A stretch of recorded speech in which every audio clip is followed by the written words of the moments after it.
दोबारा रिवाइज करना है। वैसे तो I have which school 23 model. Okay okay ठीक है। तो बच्चों ये हमने चैप्टर में जो स्टार्ट करना है that is the human reproductive system. तो इसके सिर्फ आज हम डायग्राम्स रिवाइज करेंगे और ये चैप्टर ऑलरेडी रिवाइज हो चुका है।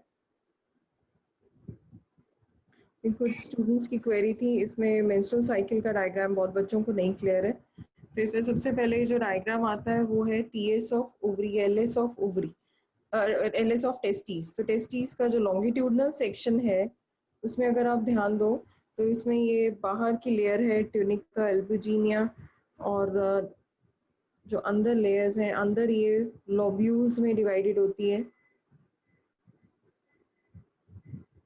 और हर लोब्यूल्स में आपको मिलेंगे सेमिनिफेरस ट्यूब्यूल्स।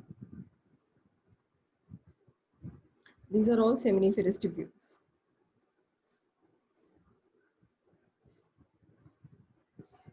तो ये सेमिनिफेरस ट्यूब्यूल्स हैं, यहाँ पे स्पर्म फॉर्मेशन होती है। These are all seminiferous tubules.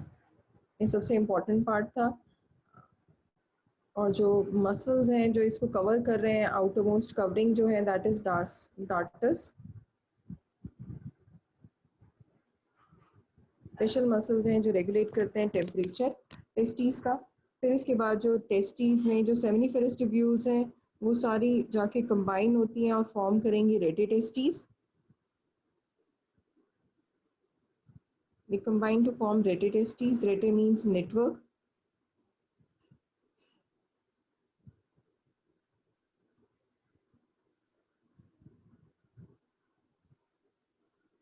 Retetestes joins to form this these, इसमें बहुत सारे ऐसे ब्रांचेस आती हैं जो बनाएंगे एपिडाइमस।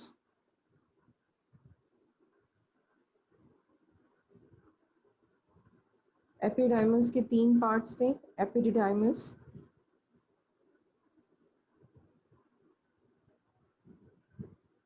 एपिडाइमस के 3 पार्ट्स हैं। ऊपर आता है कैप लाइक कैपेट, फुल बॉडी को बोलोगे कॉर्पस, और लास्ट में बोलते हो कॉडा, टेल रीजन। तो ये एपिडाइमस के 3 पार्ट्स हैं, EPI, DI, DY, MUS एपिडाइमस के पार्ट्स हैं। और फिर ये एपिडाइमस जो है आगे ज्वाइन होके बनाएगी वास डिफरेंस। ये जो पाइप जाती है this is vas deferens.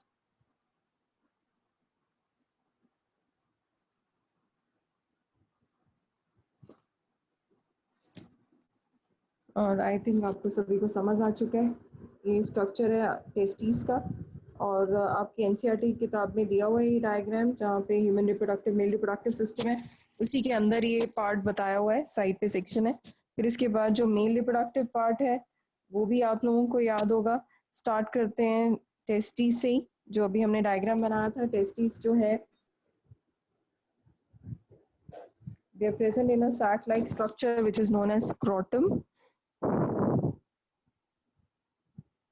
Scrotum के अंदर क्या पड़ी हुई है? टेस्टीज। स्क्रोटम से जो पाइप निकलती हैं scrotum say that is known as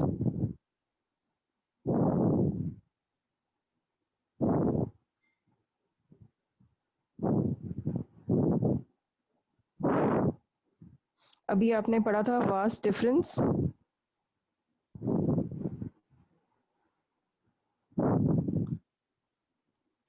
तो अगर आप इसमें ध्यान दो तो ये जो टेस्टीज है, testes this is the testes. Testes are located in the scrotum.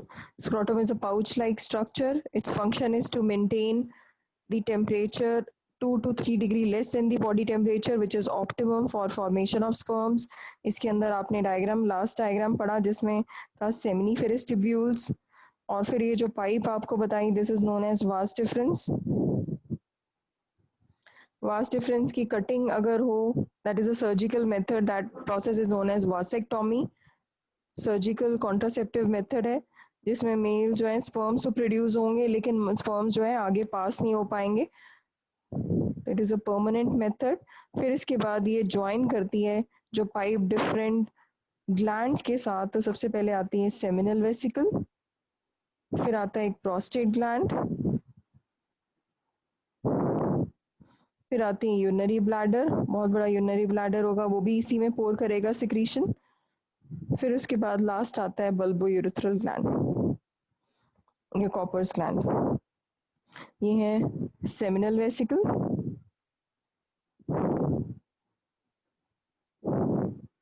Prostate gland,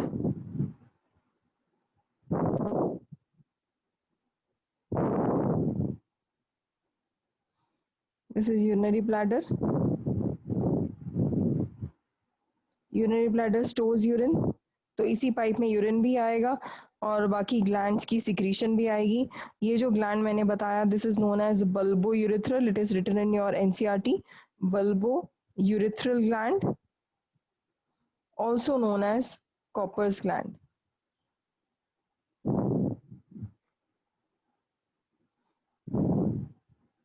तो बल्बोयूथ्रल कह दो या फिर कॉपर्स ग्लैंड कह दो, और इसके बाद जो ये कॉमन ओपनिंग है उसको बोलते हैं यूरिथ्रा, opens into penis,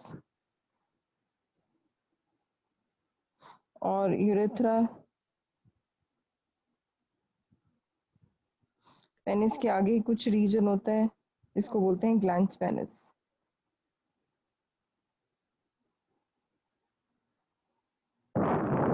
तो ये आपका स्ट्रक्चर है मेल रिप्रोडक्टिव सिस्टम, जिसमें मेन 3 ग्लैंड्स आपको याद करने हैं, seminal vesicle, prostate gland and Cowper's gland. इन तीनों का मेन फंक्शन आप पढ़ चुके हो डिटेल में। मेन तीनों का फंक्शन है टू सिक्रीट सीमेन। जो सीमेन है वो प्रोवाइड करता है medium for the locomotion as well as nutrition to the sperms.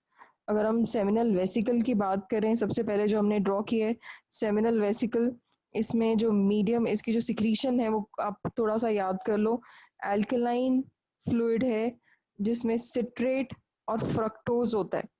Fructose का main function, fructose is a sugar, its main function is to provide energy for motility of sperms.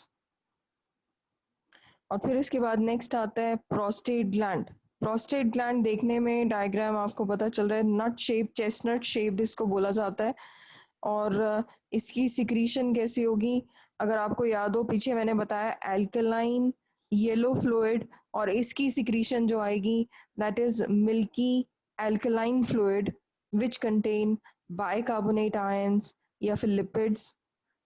और ये भी जो मैक्सिमम पार्ट है it provides the alkalinity, alkaline medium provide करता है so as to neutralize the acidity of the female reproductive tract. Last में जिसका नाम बताया मैंने बल्बो यूरिथ्रल या फिर कॉपर्स ग्लैंड। कॉपर्स ग्लैंड की सिक्रीशन वाइट होगी, अगेन एल्कलाइन, म्यूकस होगा, again white is alkaline to neutralize the acidity of female vaginal tract, and it helps in providing the medium and nutrition for the sperms. और अगर हम बात करें इन तीनों की, तो तीनों प्रोवाइड करते हैं सीमेन, तीनों की सिक्रीशन को बोला जाता है सीमेन। तो सीमेन जो है secretion of different glands plus sperm, it's pH is around, याद रखना pH is slightly alkaline, 7.57 neutral है, तो it is slightly alkaline. Why it is alkaline? To neutralize the acidity of female reproductive tract, female vaginal secretion. और जो सीमेन के साथ जो urethra में रिलीज होता है दैट इज यूरिन, और एक इजैकुलेशन में अराउंड 200 टू 300 या 500, कई किताबों में दिया हुआ है 200 टू 300, कई में दिया हुआ है 200 टू 500 मिलियन स्पर्म्स पर इजैकुलेशन, एक इजैकुलेशन में इन अ सीमेन। आई होप सभी को समझ आ चुका है। फिर आता है सेक्शन ऑफ टेस्टीज। पहले डाउट इसके रिलेटेड। यस, एक क्वेश्चन है, जैसे secretions of which of the following are necessary for the maturation of sperms okay, and motility also. Options है epididymis and vas deferens, seminal vesicle and prostate, both 1 and 2, या third है all accessory ducts. जी answer is accessory duct plus gland भी होना चाहिए। Can you tell me the second options again? First option है epididymis and vas deferens, second है seminal vesicle and prostate, third है both 1 and 2, fourth all accessory ducts. मुझे I think it's third, both 1 and 2 नहीं, seminal vesicle and prostate gland. Seminal all vesicle and accessory prostate, ducts आएगा फिर. all accessory duct नहीं, फिर glands भी आना चाहिए था उसमें. Just share the question बच्चे. I'm not able to get the question क्योंकि एक में आपने बोला accessory ducts है ना. Yes ma'am. बच्चे आंसर इज, अगर आप मेरे से पूछो तो answer is accessory duct plus glands होना चाहिए, क्योंकि इन जो ग्लैंड जो आपने बोला है सेमिनल वेसिकल और प्रोस्टेट, इनकी सिक्रीशन होती है, इनका ज्यादा फ्लूइड जो प्रोवाइड करते हैं सीमेन में, और जो एपिडाइमस है वहां तो सिर्फ स्टोर होंगे. ओके. Okay ma'am. और क्वेश्चन में पूछा हुआ था सिक्रीशंस के लिए है ना, which provide motility and nourishment, यही पूछा हुआ Yes ma'am. है ना, तो यही होगा seminal vesicle and prostate gland only. Okay. Okay ma'am. Ma'am duct कैसे होना चाहिए, डक्ट तो नहीं होना चाहिए?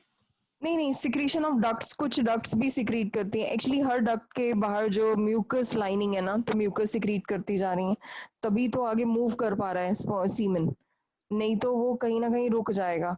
लेकिन आगे motility, it is because of the secretion produce by the ducts. Okay.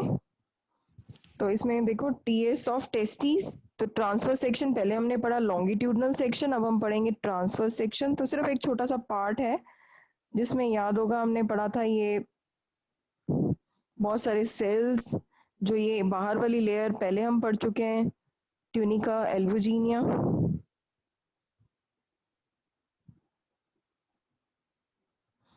Outermost layer of the testis, और इसमें जो ये प्रोड्यूस हो रहे हैं they are primary spermatogonia, spermatogonium बोलेंगे इनको, spermatogonium.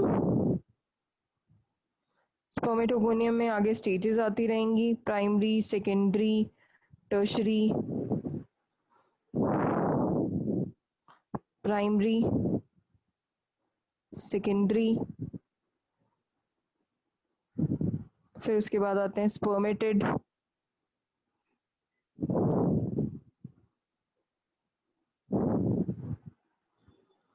spermatid changes into spermatozoa, that is this motile sperm.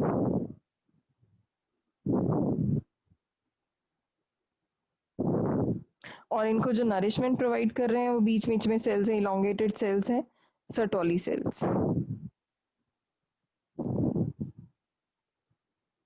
Sertoli cells का मेन फंक्शन क्या होता है? To provide nourishment to this growing sperms, और ये स्पर्मेटोजेनेसिस के लिए.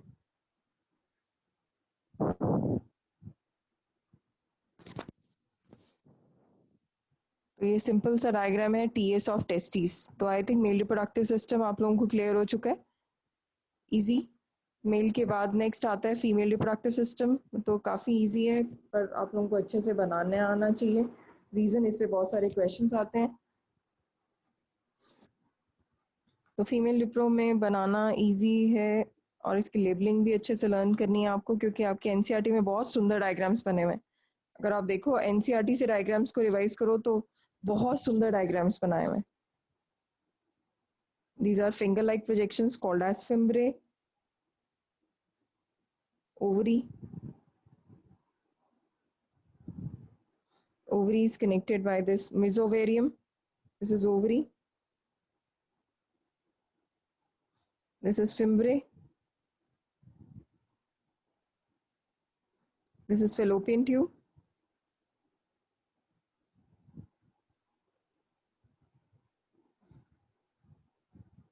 Another name of fallopian tube is oviduct.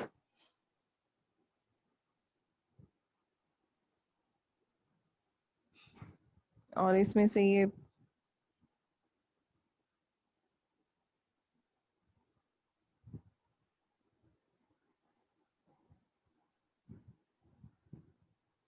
this is uterus, this is cervix, and this is vagina.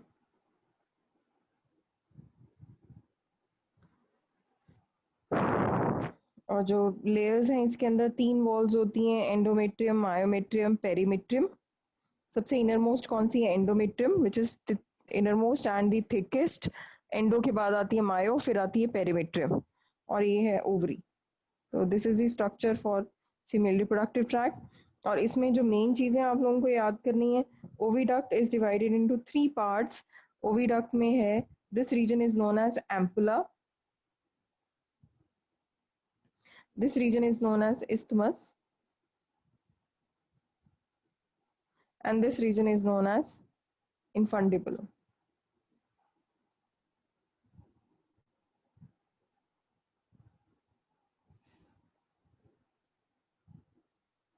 तो isthmus, ampulla, infundibulum, ये तीन रीजन्स हैं ओविडक्ट के या फिर फेलोपियन ट्यूब के। तो this is the female reproductive tract, easy. फिर इसके बाद आप लोगों को वैसे तो बहुत सारे डायग्राम्स करवाए हुए हैं, इनफैक्ट फीमेल एक्सटर्नल जेनेटिलिया भी बताया था मैंने, जिसमें आपको, अगर आपको याद हो,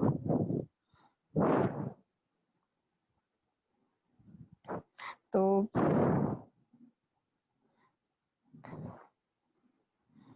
this is clitoris,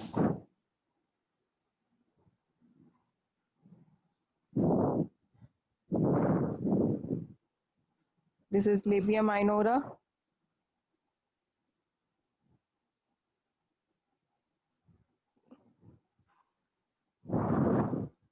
यहाँ पे आती है यूरेथ्रा, ये ओरिफिस है, ओपनिंग है यूरेथ्रा की।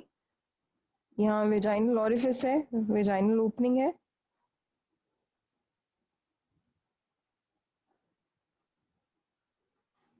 एंड पीछे आएगा एनस, और जो ये प्रोट्रूडिंग रीजन है that is known as prepuce.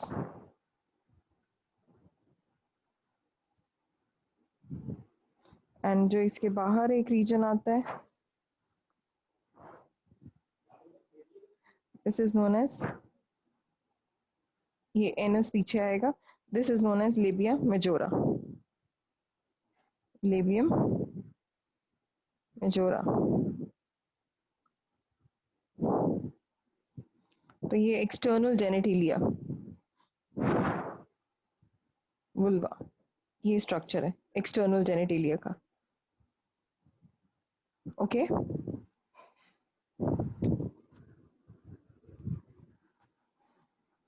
Clitoris जो रीजन मैंने आपको बताया, that is considered as homologous to penis of male, this clitoris reason.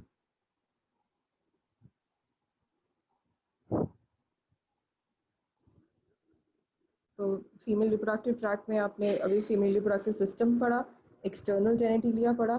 अब हम सबसे इम्पोर्टेंट स्ट्रक्चर जो ओवरी का है वो डिटेल में पढ़ेंगे। बच्चे यहाँ तक के डायग्राम्स किसको समझ आ चुके हैं, raise your hand.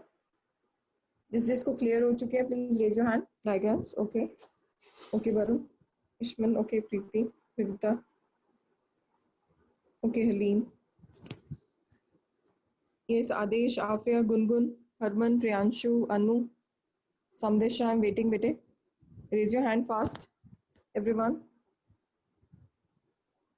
Okay Afiya, okay Priyanshu, ठीक है बेटे। तो ऑलमोस्ट सभी को समझ आ चुके हैं diagrams. So now I'm proceeding to this structure which is human ovary, LS, longitudinal section of ovary.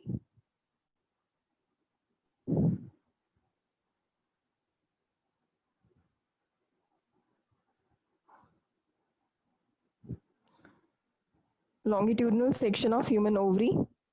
तो इसमें ovary के डायग्राम में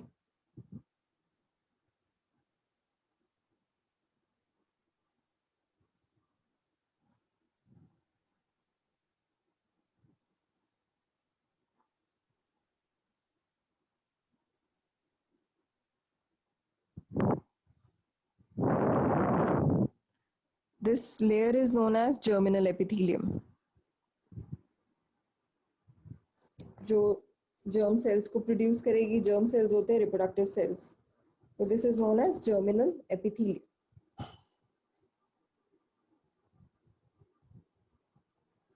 इसी से प्रोड्यूस होंगे primary follicle, primary changes into tertiary, secondary follicle, secondary into tertiary follicle। तो ये primary, this is secondary, this is tertiary, और टर्शरी के बाद फिर वो एक एंटरम रीजन फॉर्म करते हैं जिसमें सेल्स रिजॉल्व हो जाएंगे, तो वो फॉर्म करेंगे टर्शरी फॉलिकल, जिसमें कैविटी फॉर्म हो जाएगी, आसपास सेल्स हैं, बीच वाले सेल्स डिसॉल्व हो गए, एंट्रम इज अ कैविटी, और इसमें एक सेल मैच्योर हो जाता है, दैट इज एग सेल, और फिर से ये फर्दर मैच्योर फॉलिकल,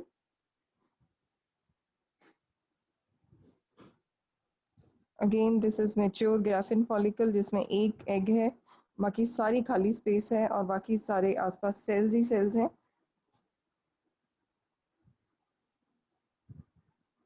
और ये मैच्योर ग्राफिन फॉलिकल रप्चर होगा, रप्चर होने के बाद जो इसमें बीच में सेल था, this one, it is released, और इसके आसपास जो है सेल सराउंड करेंगे।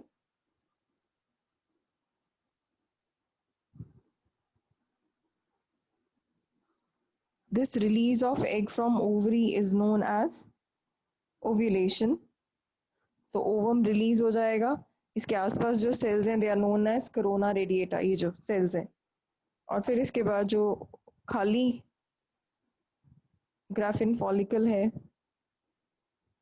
बीच में से एम्प्टी हो चुकी, इसको बोलते हैं कॉर्पस ल्यूटियम,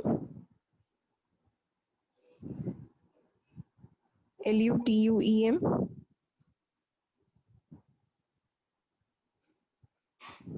LUTEUM,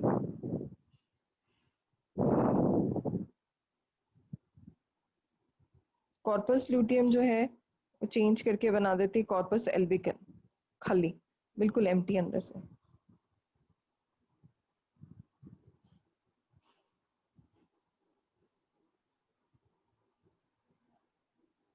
और ये बिल्कुल रप्चर हो जाएगी। यहाँ होते हैं ब्लड वेसल्स,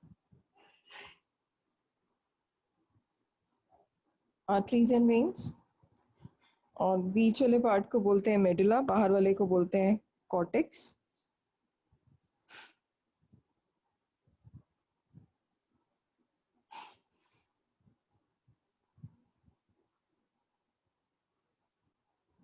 और जो फ्लूइड लाइक मटेरियल है उसको नाम देते हैं स्ट्रोमा।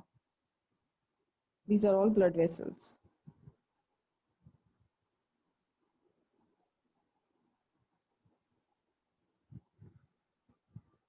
आई थिंक अब ये समझ आ चुका है सभी को। सिंपल सा स्ट्रक्चर था ओवरी का, जिसमें आपने पार्ट जो इम्पोर्टेंट पढ़ा that was primary follicle, secondary follicle, tertiary follicle, mature Graafian follicle, release of egg from ovary, ovulation, फिर खाली होने के बाद changes into corpus luteum, then into corpus albicans. तो ये स्ट्रोमा चेंजेस थे। किसको कहेंगे? क्या चीज? स्ट्रोमा में स्ट्रोमा जो फ्लूइड लाइक मटेरियल है जिसमें ये सेल्स अंदर पड़े हैं। ओके,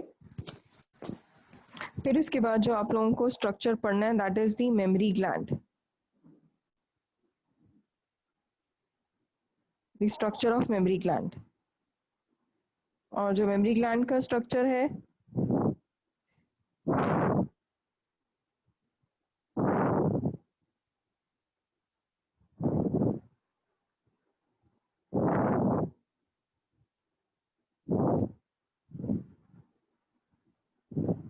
चाहिए आपको एनसीईआरटी से ही ड्रॉ करना है, आपको बताया था बहुत अच्छा बना हुआ है, डायग्राम्स बहुत अच्छे बने हुए हैं सारे।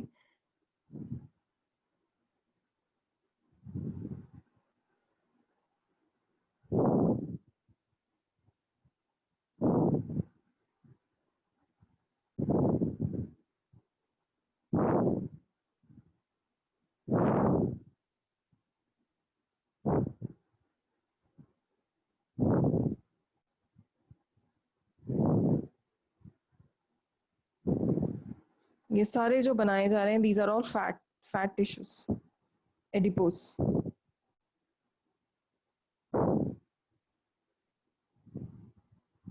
और ये फैट सेल्स ये बीच में जो बनाए हैं ये सैक्यूल्स, ये थोड़े छोटे होते हैं comparatively as compare to outer ones, ये बहुत छोटे छोटे होते हैं।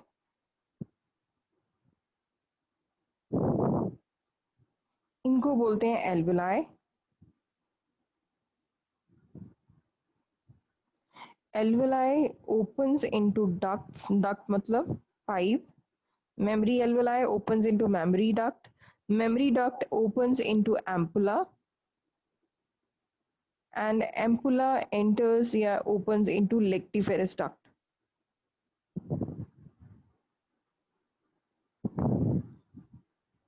And this is nipple opening. तो आप लोगों को ये सीक्वेंस याद करनी है. मेमरी लोब या memory alveoli into mammary duct into ampulla into lactiferous duct.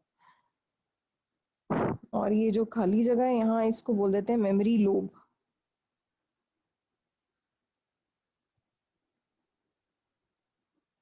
और पीछे जो बैक रीजन आता है, that is the ribs.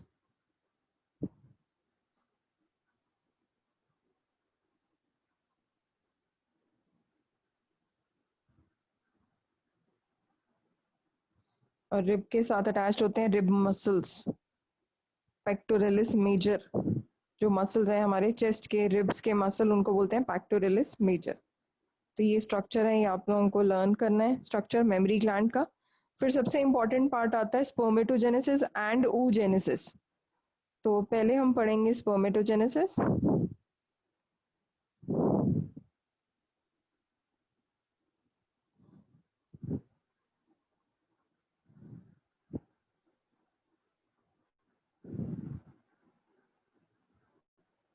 Spermatogenesis की अगर हम डेफिनेशन पर देखें तो it is a process where sperm mother cells in the seminiferous tubule, जो हमने अभी डायग्राम में पढ़ा था, मैंने शायद बताया था आपको, टेस्टीज में सेमिनिफेरस ट्यूब्यूल्स हैं. तो process where sperm mother cell in seminiferous tubule of testes changes into spermatozoa. तो उस प्रोसेस को बोलेंगे. तो मैंने अभी आपको टर्म दी स्पर्म मदर सेल. तो स्पर्म मदर सेल जो हैं वो चेंज हो जाएंगे in seminiferous tubules of testes into spermatozoa. तो इस प्रोसेस को बोला गया, पहले ये स्पर्म मदर सेल डिवाइड होगा टू में, इनको बोल देंगे स्पर्मेटोगोनिया. फिर ये आगे डिवाइड होगा, दिस इज माइटोसिस. तो 1 से 2, 2 से 4, सिंपली बाय माइटोसिस. माइटोसिस में क्या होता है? Equal division, equational division. इस फेज को हमने नाम दिया था multiplicative. Simple increase in number. और फिर माइटोसिस के बाद अब फिर से ये आगे डिवाइड हो जाएंगे.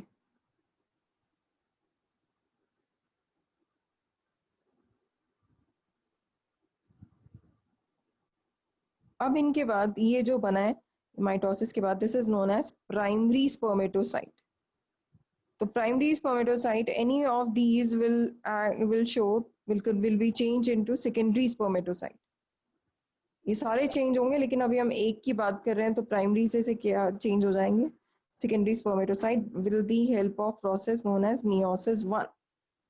तो their chromosome number is reduce to half. तो प्राइमरी से ये क्या बन चुके हैं? सेकेंडरी. फिर होती है meiosis 2, meiosis 1, फिर आएगी meiosis 2.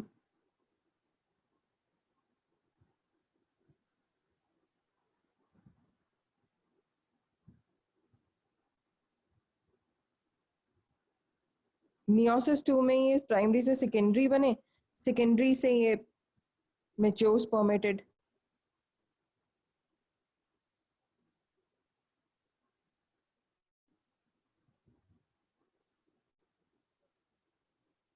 और जो स्पर्मेटेड है वो चेंज हो जाते हैं मोटाइल वाले में, मोटाइल स्पर्म्स, जिनके पीछे टेल आ जाएगी.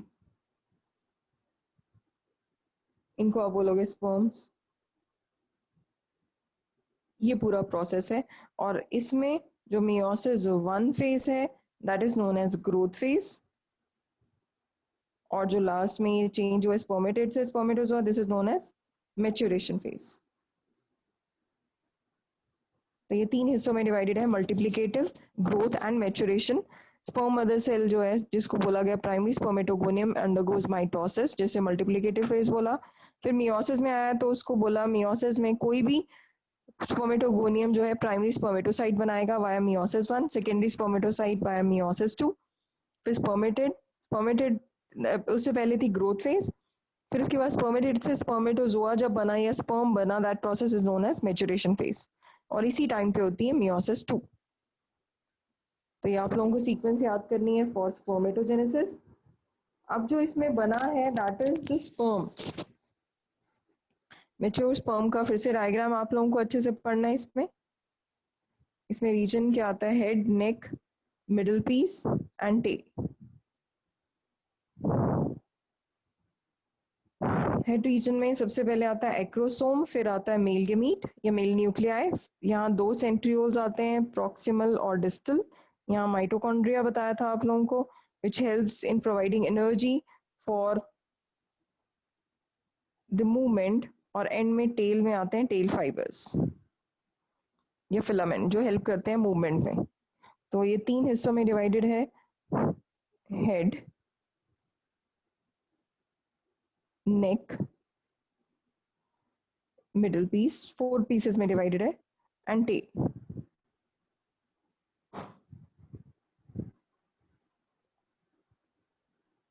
Head, neck, middle piece and tail. तो हेड में क्या आ गया था? एक्रोसोम। एक्रोसोम किस चीज का बना हुआ है? गोल्जी अपरेटस या गोल्जी बॉडी। फिर आता है इसके अंदर ये मेल गेमीट या मेल न्यूक्लियस।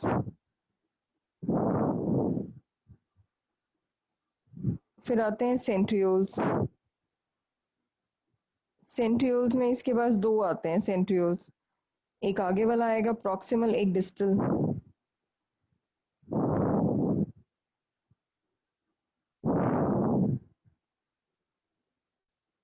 फिर मिडिल पीस में आता है, ये बताया था आपको, mitochondria which helps in providing energy.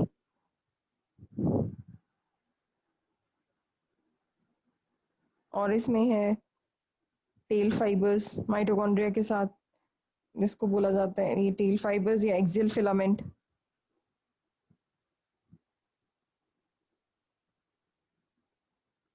जो हेल्प कर रहे हैं इसको मूवमेंट में। तो ये स्ट्रक्चर है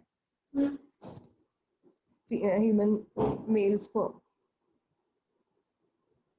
Diagram important है. Again, this diagram is beautifully given in your NCERT.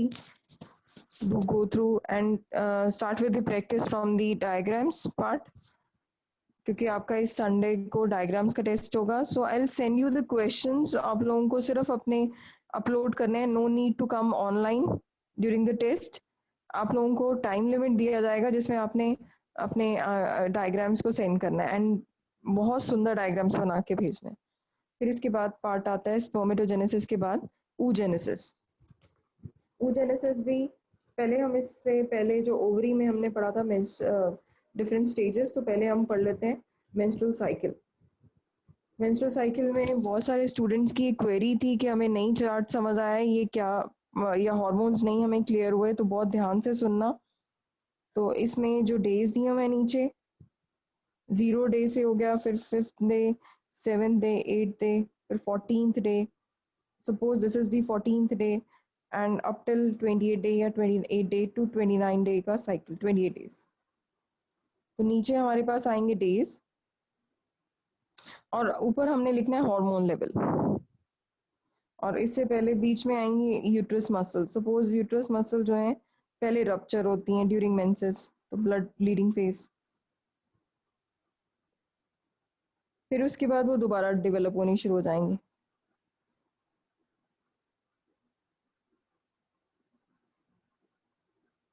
और फिर वो डाउन हो जाती हैं. ये ब्लीडिंग फेज बोला गया इसको, ये मेंसेस है. तो फर्स्ट 4 डेज में मेंस्ट्रुअल फेज ही बोला इसको, because in these days bleeding आकर, तो मेंस्ट्रुएशन बोला गया इसको. फिर दोबारा बनता है फॉलिकल, तो फॉलिकुलर बोला गया इसको, इस फेज को फॉलिकुलर फेज. फॉलिकुलर फेज कह दो या फिर प्रोलिफरेटिव फेज. फिर कॉर्पस ल्यूटियम बनता है, तो ल्यूटियल फेज. आपके एनसीईआरटी में इसको नाम दिया हुआ है सिक्रीटरी फेज. फॉलिकुलर फेज को प्रोलिफरेटिव, ल्यूटियल फेज को सिक्रीटरी, और लास्ट में आता है मेंस्ट्रुअल फेज. और ये जो हमने बनाया है डायग्राम, ये है आपके यूट्रस वॉल. तो यूट्रस वॉल जो है पहले बनेगी, फिर रप्चर होगी. और इसी के लेवल पे अगर हम हार्मोन्स की बात करें, तो ओवरी से जो हार्मोन्स रिलीज होते हैं, पहले ओवेरियन हार्मोन पढ़ेंगे, फिर उसके बाद ब्रेन के. तो ओवरी में estrogen is at peak during ovulation and progesterone उसके बाद आता है पीक पे। तो ईस्ट्रोजन ओव्यूलेशन प्रोसीड करेगा, फिर उसके बाद अगर प्रेगनेंसी प्रमोट हो रही है तो progesterone. And these two hormones, they are secreted by ovary wall only, ovary only. फिर hormones which are produced by pituitary, तो pituitary hormones वो भी रेगुलेट करेंगे।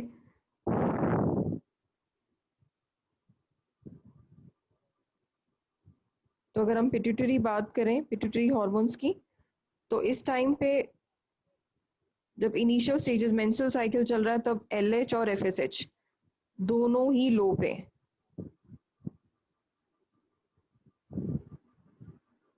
LH एंड FSH एंड दोनों की पीक आती है ड्यूरिंग ओवुलेशन।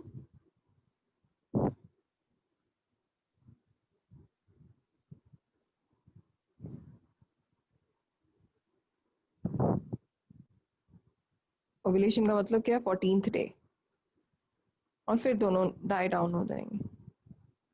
तो FSH ग्राफिन फॉलिकल के टाइम भी आएगा, सबसे पहले FSH की पीक होती है, फिर जब फर्टिलाइजेशन के बाद अगर वो नहीं रिक्वायर्ड हुआ तो LH की पीक बढ़नी शुरू हो जाएगी। तो they are maximum at during ovulation. तो ओवुलेशन के ड्यूरिंग अगर आप देख रहे हो 3 हॉर्मोन्स पीक पे हैं, FSH, LH, और FSH थोड़ा सा कम हो जाता है एज कम्पेयर टू LH।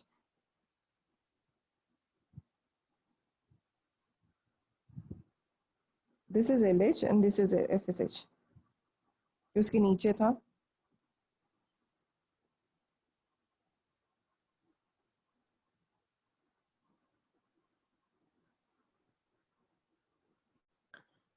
तो ग्राफिन फॉलिकल्स जब बन रहे हैं तो FSH चाहिए, ओवुलेशन हो रहा है LH, FSH एंड ईस्ट्रोजन, फिर उसके बाद प्रेगनेंसी को प्रमोट करने के लिए प्रोजेस्टेरॉन।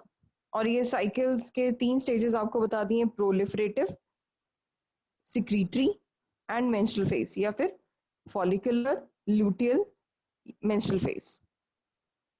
ओके, तो ये डायग्राम्स हैं, आई होप सभी को समझ आ चुके होंगे। और आपकी एनसीईआरटी में थोड़ा सा एक्स्ट्रा पार्ट दिया हुआ है जिसमें ओवरी के इवेंट्स भी बताए हुए हैं कि पहले वो प्राइमरी फॉलिकल, फिर सेकेंडरी, फिर टर्शरी, फिर मैच्योर फॉलिकल, फिर ओवुलेशन होगा, फिर कॉर्पस लूटियम और लास्ट में कॉर्पस एल्बिकन। तो ये स्टेजेस भी बताई हुई हैं इसी डायग्राम के अंदर।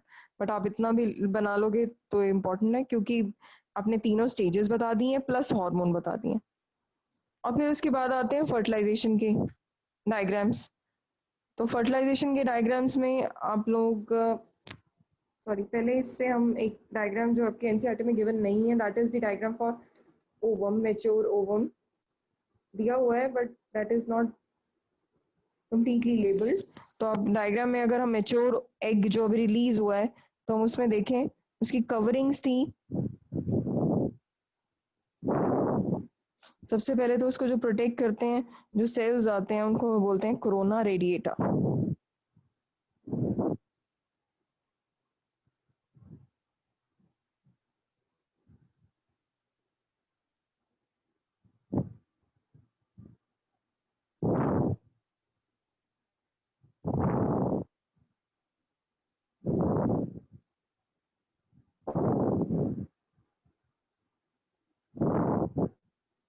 These cells are called as corona radiata.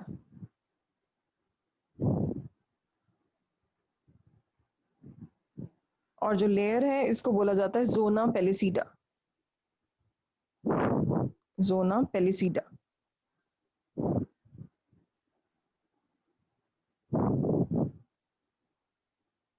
और इसके बीच में आता है male gamete, that is nucleus, female gamete that is nucleus. Female egg में जो न्यूक्लियस है जिसके साथ फ्यूजन होगी, और इसमें जोना पेलिसिडा के साथ एक और मेम्ब्रेन अंदर की तरफ है, that is known as cell membrane या फिर प्लाज्मा मेम्ब्रेन। और जो इसके अंदर फ्लूइड लाइक मटेरियल न्यूक्लियस जिसमें पड़ा हुआ है उसको हम नाम देते हैं ooplazm।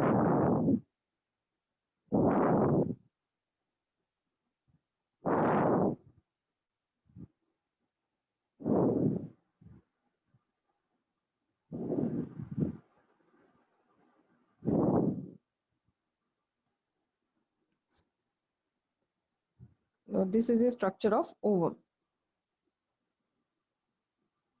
अब एग में पहले लेयर्स को क्रॉस करना होगा, कोरोना रेडिएटा, फिर उसके बाद ओजोना पेलिसीडा. जो स्पर्म इसको रप्चर कर सकता है या इस तक पहुंच पाता है, आते बहुत सारे स्पर्म्स हैं लेकिन सिर्फ एक आता है जो इसके अंदर पेनिट्रेट करेगा, उसकी पूरी बॉडी बाहर रह जाती है, सिर्फ न्यूक्लियस एंटर कर पाएगा. तो अगर आप ध्यान दो इस डायग्राम में देखते हैं तो बहुत सारे स्पर्म्स एंटर करेंगे, लेकिन एक स्पर्म जो है जिसकी बॉडी बाहर रह जाएगी वो अंदर तक पेनिट्रेट कर चुका है और वो यहाँ पे बना देगा रिसेप्शन कोन, जिससे इसका न्यूक्लियस ट्रांसफर होगा यहाँ तक फ्यूज करने के लिए. और जैसे ही ये एक पेनिट्रेट करता है वो ट्रिगर कर देगा meiosis two within the female egg, और फीमेल एग जो है आगे डिवाइड हो जाएगा ऊटेड या ओवम में प्लस एक और सेकेंडरी पोलर बॉडी. तो जो स्पर्म जैसे ही एंटर करता है या फर्टिलाइजेशन कोन बनाता है तभी वो ट्रिगर हो जाएगा female egg nucleus for meiosis two division, और मियोसिस टू डिवीजन से वो क्या फॉर्म करेगा, ऊटेड या एग प्लस एक सेकेंडरी पोलर बॉडी. और अब फ्यूजन हो जाएगी दिस मेल गेमीट और फीमेल गेमीट के साथ. तो ये मेल न्यूक्लियाई है, it fuses with female nuclei to form zygote. और जाइगोट की जो ये फर्टिलाइजेशन आप लोगों को बताया था, it occurs within the reason of fallopian tube में ampulla isthmic junction. Okay, so I think सभी को यहाँ तक समझ आ चुके हैं डायग्राम्स. इसमें जो एक इम्पॉर्टेंट डायग्राम जो पार्चुरेशन के लिए पूछा जाता है, बड़ी बार मैंने ये क्वेश्चन सुना है कि पार्चुरेशन क्या है और positive feedback mechanism for parturition.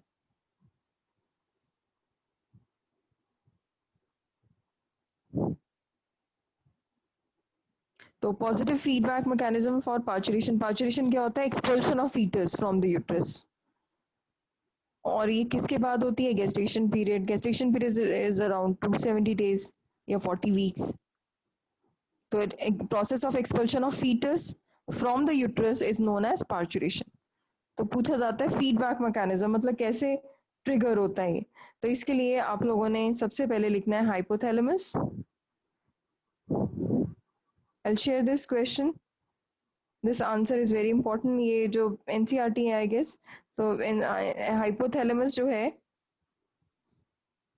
इसमें जो न्यूरॉन्स हैं इसीलिए बोलते हैं न्यूरो हाइपोफाइसिस. हाइपोथैलेमस से जो हमारा सिग्नल है, हाइपोथैलेमस आप लोगों को बताया था थैलेमा एक रीजन है, एक तरफ होता है हाइपो, एक होता है एपी. एपीथैलेमस ऑलमोस्ट सबने सुना हुआ है, हाइपोथैलेमस मतलब बिलो दी थैलेमाई. तो हाइपोथैलेमस रीजन जो है, थैलेमस जो है वो कंट्रोल कर रहा है पिट्यूटरी को भी, वो सिग्नल देगा न्यूरॉन्स को न्यूरो एपिफाइसिस, और वो क्या करेगा ऑक्सीटोसिन की सिक्रीशन को बढ़ा देगा. It increases secretion of oxytocin, क्योंकि बर्थ हार्मोन ही बोला जाता है. और जैसे ही ऑक्सीटोसिन की सिक्रीशन ज्यादा हुई वो इंक्रीज कर देगा यूट्राइन कंट्रैक्शन.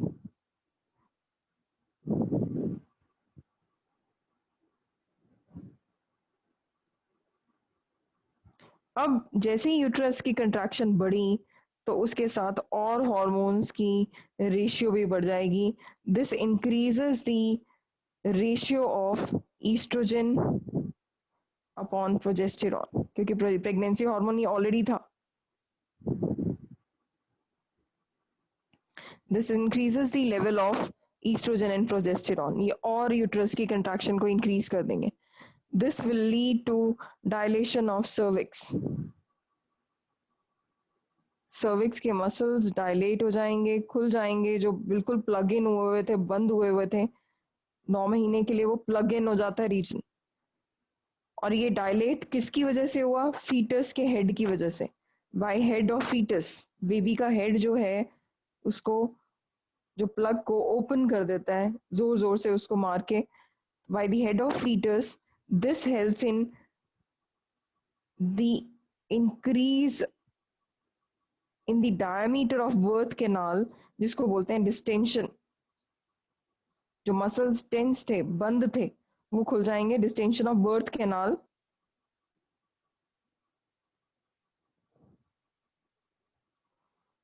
और जैसे ही वो डिस्टेंशन, वो किसकी वजह से होती है, क्योंकि वहां के जो मसल्स हैं,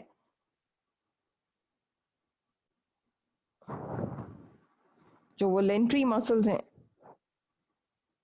जो हमारी विल के अकॉर्डिंग है, और डॉक्टर्स बोलते हैं पुश करने को, जोर लगाने को, that means it is according to our will. सोच समझ के हम उन रिफ्लेक्सेस को एक्टिवेट कर रहे हैं, वोलेंट्री रिफ्लेक्सेस, वो और डायलेट करेंगे और डिस्टेंस करेंगे, and this process results in parturition.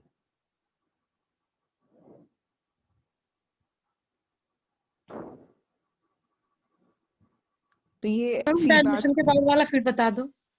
Okay, मैं दोबारा से बताती हूँ। जैसे हाइपोथैलेमस को न्यूरो हाइपोफाइसिस, ये न्यूरो हाइपोफाइसिल न्यूरॉन्स जो एक्टिवेट हो जाते हैं, which increases our oxytocin level. Oxytocin की सिक्रीशन जैसे ही बढ़ी, वो यूट्रस की कंट्रैक्शन शुरू हो जाती है, और यूट्रस की कंट्रैक्शन को और इंक्रीज करते हैं कौन? ईस्ट्रोजन, प्रोजेस्टेरॉन जो है हॉर्मोन्स, इन दोनों की रेशियो बढ़ जाएगी। अब यूट्रस की कंट्रैक्शन है, अब वो डायलेट होना शुरू हो जाएगा। डायलेट होता किसकी वजह से? Because of head of foetus, और हेड ऑफ फीटस की वजह से वो डायलाइट हुआ, तो आसपास के मसल्स भी ओपन होने शुरू हो जाएंगे। वो एक्शन क्या है? सोच समझ के हो रहा है, voluntary action, and this results in parturition. तो इसीलिए इसको बोलते हैं positive feedback mechanism which results in parturition. Mummy repeat कर दो, डिस्कनेक्ट हो गया था। ओके, अच्छा, मैंने ये इसको आपको ग्राफिकल फॉर्म में बताया पार्चुरेशन का प्रोसेस। तो सबसे पहले जो पार्चुरेशन, जो इनफैक्ट जिसको बोलते हैं लेबर कंट्रैक्शंस, तो ये उसके लिए प्रोसेस पूछा गया है। ये जनरली शुरू हो जाता है 8 to 20, वेरी करता है, मे बी 8 hours और may be 24 hours, may be पूरा एक दिन लग जाता है लेबर पेन में। तो वो एक्टिवेट कहाँ से होता है? हमारे हाइपोथैलेमस में न्यूरो हाइपोफाइसिस, न्यूरॉन्स एक्टिवेट होते हैं which increase the concentration of oxytocin. Oxytocin is a birth hormone.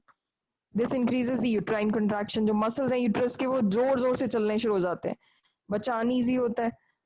और ये ऑलरेडी वहां पे हार्मोन्स कौन से थे? ईस्ट्रोजन और प्रोजेस्टेरॉन, उनकी रेशियो भी इंक्रीज हो जाती है। This again increases the contraction, और बच्चा जैसे ही हिल रहा है, उसका सिर जोर जोर से बजता है सर्विक्स रीजन में, dilation of cervix by head of foetus, और वो बार बार सिर उसके ऊपर बजने से वो डिस्टेंशन, वो मसल्स लूज हो जाते हैं। और ये खुद तो लूज होते ही हैं, बच्चे के हेड की वजह से वो जोर जोर से लगता है तो दर्द होती है, वो डायलेट होते हैं। बाकी रिफ्लेक्सेस भी आते हैं, वोलेंट्री मसल्स, वोलेंट्री जो हम सोच समझ के करते हैं। तो मैंने आपको बताया, डॉक्टर्स कहते हैं पुश करो, तो वो इसलिए बोलते हैं कि आपके मसल्स जो है एक्टिवेट, मतलब आपके दिमाग भी काम करे कि आपने वहीं पे एक्टिवेट करना है, अभी उस टाइम पे वहां पे जोर लगाना है। तो वोलेंट्री मसल्स आ गए। This again helps in distension of birth canal and which leads to parturition. और ये बोला जाता है जब वो बच्चे का हेड बर्थ कैनाल पे टकराता है, यूट्रस वॉल के साथ कंट्रैक्ट होता है, तो या फिर हमारे एब्डोमिनल मसल्स कंट्रैक्ट होते हैं, it takes around 30 minutes for this process to complete. It may take 1 minute also. कई केसेस में एकदम ही बर्स्ट हो जाता है, कहते हैं डॉक्टर्स के पास पहुंचने से पहले ही बेबी हो गया, क्योंकि वो वेरी करता है हर एक में। ओके, सो बच्चे इसी के साथ ये चैप्टर फिनिश है। और बाकी डायग्राम्स मैंने आपको बताया, इस संडे को अगर आप लोगों का टेस्ट होगा, तो I send you the questions by around 10 और मे बी 10:30। तो आपका टाइम फिक्स्ड होगा 10 to 11 के बीच में, 1 hour के स्पैन में आपको वो सारे डायग्राम सेंड करने हैं। तो मुझे कितने स्टूडेंट्स रेडी हैं for the diagrams from first unit, all the diagrams for test? Okay, almost all. मुझे आपकी प्रिपरेशन है, आपका ही फायदा होगा अगर आप लोग टेस्ट दे दो। ऑलमोस्ट ऑल, ठीक है। So on this Sunday you all have your test from only diagrams. Okay, तो डायग्राम्स का टेस्ट होगा, और I will send you the questions. There is no need to join the Zoom meeting. आप लोगों के WhatsApp पे diagrams आएंगे, आपने in a span of 1 hour आपको लिमिट दी जाएगी, उसमें वो डायग्राम्स भेजने हैं। And I want very neat labeled diagrams because I'll show the diagrams of each and every student to other student as well. तो इतने सुंदर हो कि दिल खुश हो जाए, जैसे आपकी एनसीईआरटी में बने हुए। तो just share your I'm gonna share your diagrams also.